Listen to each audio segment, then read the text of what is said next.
No what is this OPEC? ये OPEC क्या है जो आजकल बहुत चर्चा में है, और ये 7 सिस्टर कंपनीज कौन कौन सी हैं? दरअसल मेरे पीछे जो इमेज लगी हुई है ये उन 7 सिस्टर कंपनीज की इमेज लगी हुई हैं जिनका कभी वर्चस्व था, मोनोपोली थी पूरे गल्फ के ऑयल रिजर्व्स पर, ऑयल रिसोर्सेस पर।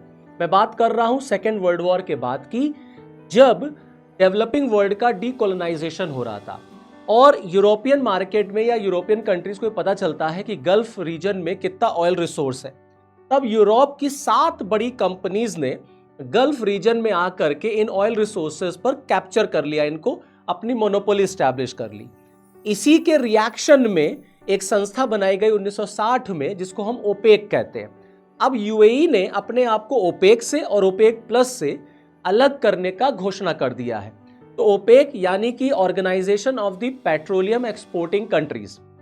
ओपेक एक ऐसा ग्रुप है जिसमें आपके 12 मेंबर्स हैं और ओपेक प्लस एक ऐसा संस्था है जिसमें 10 मेंबर हैं।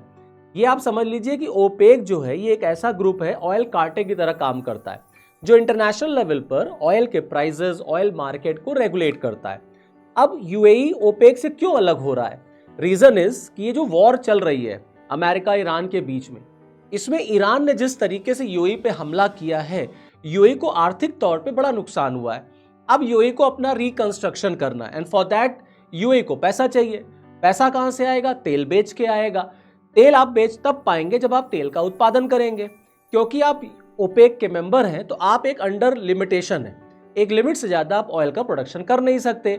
तो इसीलिए यूएई ने अब अपने आप को ओपेक से बाहर कर दिया, जिससे वो अपने ऑयल प्रोडक्शन को बढ़ा सके और दुनिया में ऑयल को बेच करके पैसा कमाए और फिर फाइनली अपने देश का विकास करे। इसी ओपेक के कॉन्टेक्स्ट में आजकल 7 सिस्टर कंपनीज भी बहुत न्यूज में है, जैसे for example Standard Oil of New Jersey, Oil Dutch Shell, Anglo Persian Company, Standard Oil Company of New York, Standard Oil of California, Gulf Oil और आपका टेक्साको। ये 7 ऐसी कंपनीज थी जिनका कभी ऑयल रिजर्व्स पर कंट्रोल हुआ करता था।